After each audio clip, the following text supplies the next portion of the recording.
안녕하세요. 얼마 전 남편이고 시부모님이고 진절머리가 나서 이혼하게 된 30대 여성입니다.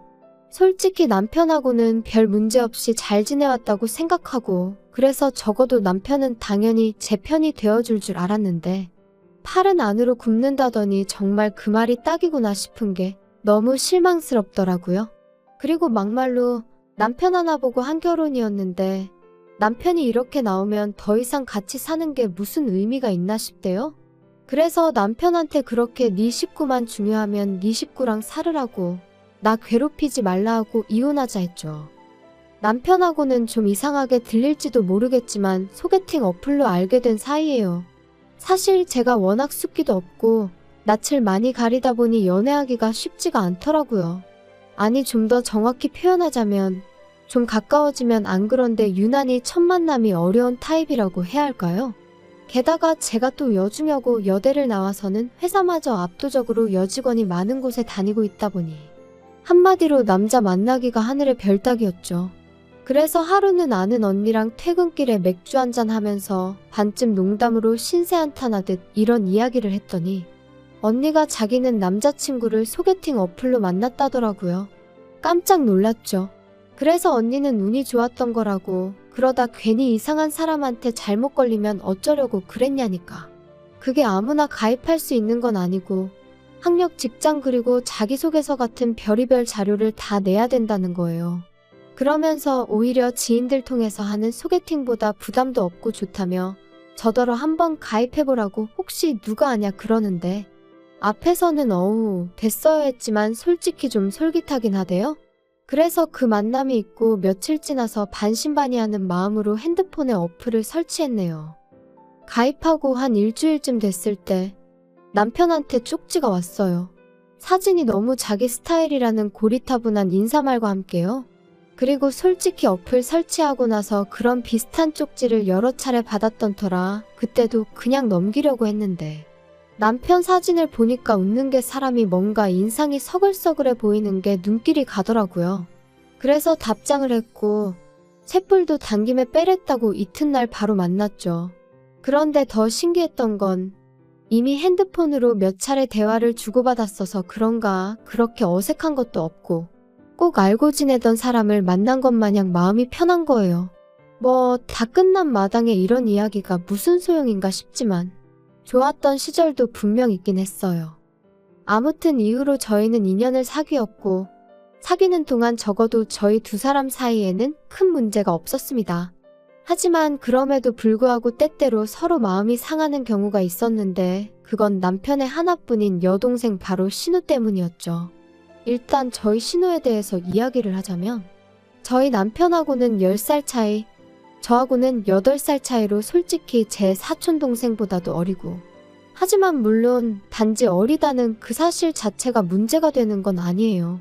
제가 말하기 껄끄러워하는 진짜 이유는 시부모님이나 남편은 신우가 나이에 비해 생각이 깊고 행동도 조심스럽다 했지만 제가 보기엔 솔직히 여우가 따로 없었거든요. 제가 앞서 말씀드렸다시피 여중여고 여대의 여자가 많은 회사를 다닌다고 했잖아요. 그래서 자랑이 아니라 딱 보인단 말이죠. 하지만 제가 그렇다고 그런 신우를 미워했냐 하면 절대 아닙니다.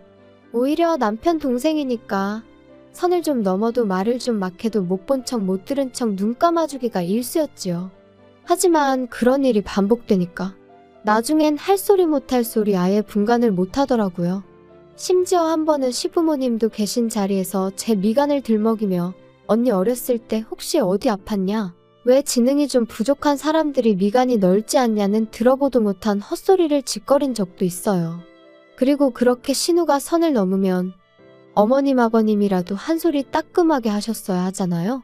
그런데 오히려 두 분이 막 웃으시더니 우리 딸은 눈썰미도 좋다며 저한테 너 혹시 정말 그런 거 아니지? 저번에 사과도 못 깎던데 설마 그래서 그런 거 아니냐 하시는데, 정말이지 결혼 전에 신우하고 확실히 선을 그어놓는 건데 하고 얼마나 후회했는지 몰라요. 그래서 신우더러 말이라고 함부로 하는 거 아니라고, 내가 아가씨 학벌 가지고 놀리면 기분 좋겠냐 했거든요. 그랬더니 또 어머님 아버님이 저더러 너는 웃자고 한 소리에 왜 죽자고 달려드냐는데, 정말 이놈의 집구석 답도 없다 싶더라니까요.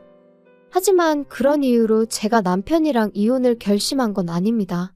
결혼한 지 반년쯤 되던 때, 그러니까 여전히 남편이랑 저는 그래도 신혼 분위기를 내던 시기였는데요. 난데없이 신우가 다니던 회사를 때려치고는 서울에서 모델 일을 하고 싶다며 독립을 한다는 거예요. 참고로 저희 신우가 모델을 할 만큼 키가 크다거나 어디가 특출나냐 하면 그런 건 아니었는데, 제가 그 분야는 잘 모르다 보니 이러쿵저러쿵 하기도 뭐하고 그래서 그냥 그러냐 하고 말았죠. 그런데 어이가 없는 게 그 독립이라는 게 저희 집에서 저희랑 같이 산다는 뜻이었어요. 어머님이 연락을 해오셔서는 신우가 서울에 살겠다고 하는데 여자 혼자 살게 할 순 없으니 저희더러 데리고 있으라셨거든요. 저는 고민하고 말고 할 것 없이 안 된다고 했어요. 신우는 둘째치고 그냥 신우라는 사람을 제가 감당해낼 자신이 없다면서요. 하지만 어머님은 막무가내셨습니다. 왜 살아보지도 않고 싫다고 하냐. 너는 결혼했으면 신우도 가족이다 생각해야지 네 동생이어도 이랬겠냐. 그리고 저는 그런 어머님께 꼭 살아봐야 이 사람이랑 나랑 만나 안 만나를 아는 거냐. 그리고 제 동생은 이런 부탁을 할 애가 아니다. 솔직히 어른한테 이래도 되나 싶을 정도로 한마디도 안 지고 받아쳤지요. 그리고 그러자 어머님이 정말 치사하게도 저희를 앉혀놓고는 죽어도 같이 못 살겠다 싶으면 결혼할 때 지원해주신 1억을 토해내라셨습니다. 참고로 저희 친정부모님도 똑같이 1억 지원해주셔서 그 돈에 저희가 모은 돈을 합해서 집을 구한 거였어요. 진짜 어이가 없더라니까요. 그런 이야기까지 듣고 집에 온 저는 까놓고 말해서 얼마나 분했는지 몰라요. 그래서 남편한테 나 당장 내일 은행 가서 1억 대출 받을 거야. 그리고 그 1억 돌려드릴 거야. 진짜 치사해서. 막말로 어머님이 1억 주신 게 나 뭐 용돈 주신 거야? 나 쓰라고 주신 돈 아니잖아. 당신 아들 장가 보내려고 주신 돈이면서 이제 와서 그 돈을 빌미로. 어쩌면 이러실 수가 있어? 나도 치사해서 그 1억 안 받아. 대신 당신도 어디 가서 나랑 반반 결혼했네 하고는 헛소리 하지 마. 그리고 어머님도 이제 나한테 며느리돌이 같은 거 바라시지 말라고 해. 야, 너는 진짜 그렇게까지 해야겠냐? 너는 어떻게 한 번을 져주는 게 없어? 내가 이런 인간을 믿고 결혼을 했나 싶은 게 얼마나 우라가 치밀던지요. 그래서 이게 무슨 가위바위보도 아니고 져주고 말고 할 문제냐 다시 받아쳤어요. 그리고는 바로 이튿날 은행에 가면서 친정부모님께 전화를 드렸고 이러한 일이 있었다. 죄다 말씀드렸습니다. 처음엔 친정부모님까지 걱정하시게 할 필요는 없지 싶어서 제 선에서 마무리 지으려고 했는데 솔직히 문득 시댁은 온 가족이 아주 똘똘 뭉쳐 저한테 난리인데 저라고 부모님이 안 계신 것도 아니고 왜 일대 사로 싸워야 되나 모르겠더라고요. 그래서 그냥 다 말씀드렸어요. 그리고 역시나 저희 부모님도 크게 화를 내시대요. 결혼할 때 1억을 준 건 양가의 약속이기도 했던 건데 그걸 왜 자기들 입맛대로 하려고 드냐면서 자리를 만들어라. 부모들끼리 얘기를 좀 해야겠다 하시면서요. 그래서 결혼식 이후로 처음 온 가족이 다시 모였습니다. 그리고 무슨 생각, 무슨 작전인지는 몰라도 시부모님께서는 저희 부모님을 마주하자마자 하소연을 하시더라고요. 딸을 키워보셨으니 저희 심정을 아시겠지요? 어떻게 요즘 같은 세상에 딸을 혼자 지내라 하겠습니까? 그래도 다행히 서울에 지 오빠 부부가 있으니 거기서 좀 챙겨주면 좋겠어서 며느리한테 얘기를 한 건데, 그리고 말이 나왔으니 말이지만 말입니다. 막말로 저희가 그냥 저희 딸 다짜고짜 보낼 수도 있었어요. 하지만 그래도 배려하는 마음으로 며느리한테 먼저 이야기를 한 건데 그렇게 나올 줄은 정말 몰랐다니까요. 저희도 너무 속상하고 지금 서운하고 그렇습니다. 사돈, 그게 말이라고 하시는 겁니까 지금? 이제 와서 말이지만 저희 부부, 저희 딸이 시집가서 한참 어린 신우한테 막말 듣고 그러는 거 알고 나서도 그래도 네 동생이다 생각하고 잘하라고 했습니다. 시부모님도 마음속으론 네가 고생하는 거 알고 계실 거라고, 그러니까 네가 참으라고 했다고요. 그런데 그 신우 뒷바라지까지 하라니 그게 말이 됩니까? 저희는 저희 딸한테 그런 고생까지 하라고는 못하겠습니다. 그리고 그 1억이 줬다 뺐었다 하려고 주신 돈이었습니까? 그럴 거면 1억도 가져가시고 이참에 최서방도 데리고 가세요. 저희 부부는 딸이 시집살이 당하고 고생하고 사는 거 볼 바엔 그냥 이혼하라고 할 사람들입니다. 요즘 무슨 이혼이 흠도 아니고. 어머님 표정을 보아하니 저희 친정어머니가 그렇게 나올 거라곤 상상도 못하신 눈치였어요. 그리고 그 자리에 같이 나와있던 신우와 남편도 저희 부모님의 완강한 태도에 귀가 눌렸는지 제 눈치만 살살 살피고는 아무 말도 안 하더라고요. 그래서 결국 1억 돌려드리는 일 없이 신우와 같이 사는 일은 없던 얘기가 되었습니다. 이후로 또 남편하고 저는 그럭저럭 잘 지냈어요. 정확히 말하자면 별로 큰 소리 나는 일 없이 서로 힘들게 하는 일은 없었다는 거죠. 그리고 학과는 무산되었지만 그래도 신우의 독립이 어째서인지 신경이 좀 쓰이더라고요. 그래서 누가 시킨 건 아니었지만 치안이 좋다는 여성 전용 자취방부터 시작해서 신우가 안전하게 지낼 만한 곳들을 알아보고 어머님께 싹 다 정리해서 알려드렸어요. 그랬더니 어머님이 고맙다. 이 정도로 네가 걱정해줄 줄은 몰랐다 하시며 얼마나 좋아하시던지요. 그리고 실제로 제가 말씀드린 곳 중 한 곳으로 신우 자취방을 구해주시더라고요. 그래서 이제 다 그럭저럭 상황이 잘 정리가 되었다 싶었는데 어찌저찌 신우가 서울살이를 시작한 지 1년쯤 되던 어느 날이었어요. 사실 신우를 데리고 살지는 않았지만 그래도 제 딴에는 또 마음이 쓰여서 한 달에 한두 번 정도는 밖에서 만나기도 하고 혹은 집으로 부르기도 해서 밥도 먹이고 얘기도 들어주고 그랬거든요. 그리고 제가 지금 이런 이야기를 하는 이유가 제가 얼마나 대단히 잘해줬다고 생색내자는 게 아니라 그럼에도 불구하고 신우에게 애인이 있다는 사실은 몰랐다는 거예요. 도통 티도 안 내고 말도 안 하니 제가 어떻게 알 도리가 없었다고요. 그런데 하루는 신우가 연락도 없이 저희 집에 찾아와서는 언니 하더니 자기가 임신을 했다는데 순간 제가 뭘 들은 건가 싶더라니까요. 그리고 신우의 임신으로 시댁은 말 그대로 쑥대밭이 되었습니다. 행여나 무슨 일이라도 생길까 주변 시세보다 더 비싼 돈 주고 자취를 시켜줬더니만 관리인이 하는 말이 저희 신우가 안 들어오는 날이 더 많았다질 않나. 알고 보니 신우가 애인이란 사람과 거의 동거하듯 생활했던 모양이더라고요. 그런데 그 화살이 왜 저한테 날라온 건지는 지금도 정말 이해가 안 되네요. 시부모님께선 처음엔 신우한테 도대체 뭐라고 다녔냐며 좀 나무라는가 싶더니 이내 이게 다 제 반대로 저희 집에서 살지 못해서 생긴 일이 아니냐며 제 탓을 하셨어요. 아니, 제 탓만 하셨으면 그나마 저도 어떻게든 유감이다 생각하고 말이라도 죄송하다 했을지도 모르겠습니다만 저희 친정 부모님까지 들먹이며 목에 핏대를 세우실 땐 당신들 자식이 발랑 까져 친 사고를 전하 저희 친정 부모님더러 어쩌라는 건가 싶은 게 진짜 시쳇말로 계급장 떼고 한판 붙었으면 싶더라니까요. 너랑 네 부모 때문에 내 딸 신세 다 조졌다. 너 이 일을 어떻게 책임질 거냐? 너는 윗사람이 돼서는 어린 신우 하나를 못 챙겨서 이 사단이 나게 만드냐? 다 필요 없고 내 딸 인생 책임져라. 네 부모한테도 내가 책임을 물을 거야. 억지 좀 적당히 쓰세요. 그렇게 치면 어머님이야말로 하나뿐인 딸도 제대로 못 챙기시고 뭘 하신 거예요? 그리고 아가씨도 모델 된다고 서울에 왔으면 어떻게든 모델 될 노력을 해야지. 남자애 환장한 것도 아니고 임신이 뭐예요? 어우, 내가 다 창피해 진짜. 하지만 어머님의 억지는 여기서 끝이 아니었습니다. 어머님께서는 이렇게 된 이상 신우랑 그 애인이란 작자랑 결혼을 시켜야 하지 않겠냐 하시더니 그 결혼 비용을 저랑 저희 친정 부모님더러 부담을 하셨거든요. 양심이 있으면 그 정도는 저희가 해야 하지 않겠냐면서 말이죠. 그리고 그 비용이란 건 자그만치 2억이었습니다. 내가 긴 말은 안 하겠다. 니네 부모한테 얘기해서 2억 받아와.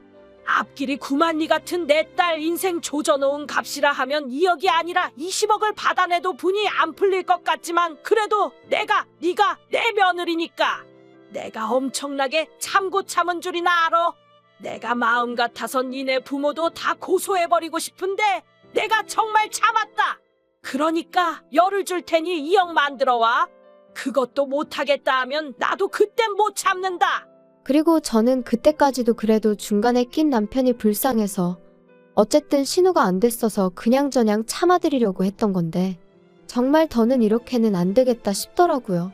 그래서 어머님한테 고소할 테면 하시라고 했어요. 2억이요? 어머님 뭐 잘못 드셨어요?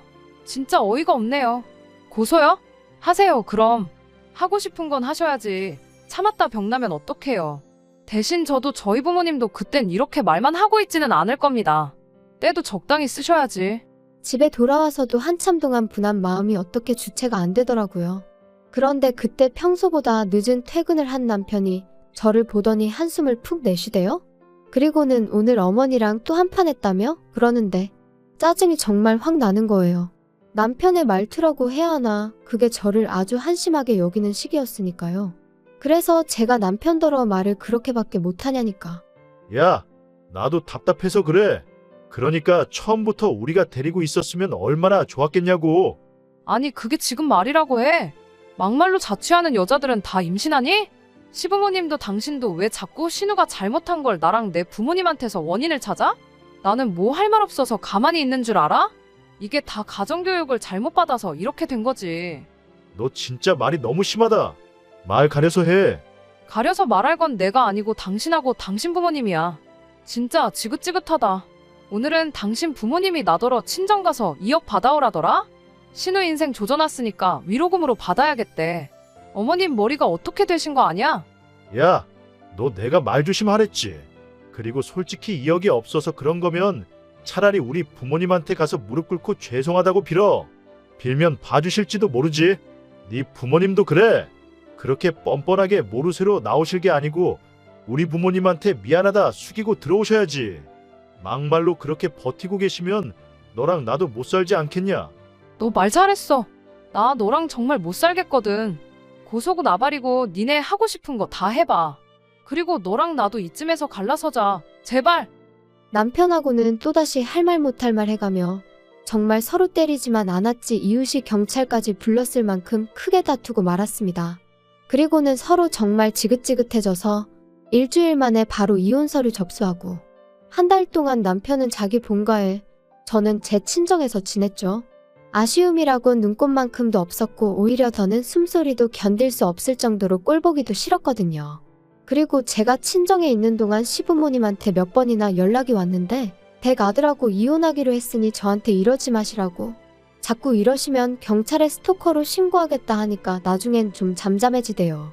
그리고 결혼할 때나 이혼할 때나 집값은 별 차이도 없었기에 그냥 팔아서 남편이 들고 온 돈 그대로 줘버렸어요.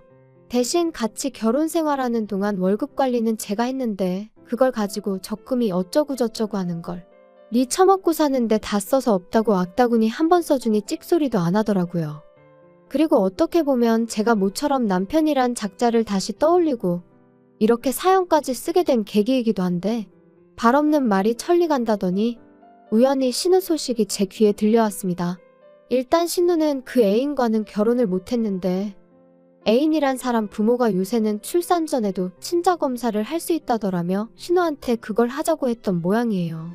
그리고 신우는 그게 자기에 대한 모욕인이었더니 해가며 못한다고 버티다가 해서 친자관계가 맞으면 뭐 위자료를 청구하겠네 그랬다는데 이 대목에서 그놈의 집구석 위로금인지 위자료인지 남한테 돈 받아낼 궁리만 하고 사나 싶더라니까요.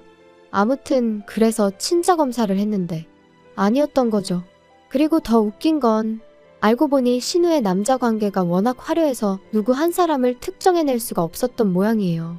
몇몇은 스쳐가는 인연만도 못한 만남이었다 하니 말 다 한 거 아니겠어요? 정말이지 아무리 자기 멋대로 사는 시대라지만 어쩜 그렇게 무책임하게 살았나 싶더라니까요. 사실 남의 불행을 듣고 좋아하면 안 되는 건데 그 소식 전에 듣고 나니까 기도 안 차고 한편으론 꼬숩다는 생각도 들대요. 그러니까 심보를 곱게 써야지. 그리고 지금도 보나마나 저와 저희 부모님 탓이나 하고 있을 게 뻔해서 불쌍한 생각도 안 들거든요. 아무튼 뭐 이제 남편도 본가로 돌아갔겠다. 시부모님이고 남편이고 온 가족이 들러붙어 신우 뒤치다거리나 해주면 딱 되겠네요. 혹시나 이 사연을 듣게 된다면 축하한다고 꼭 말해주고 싶어요. 축하해, 한번 잘 살아.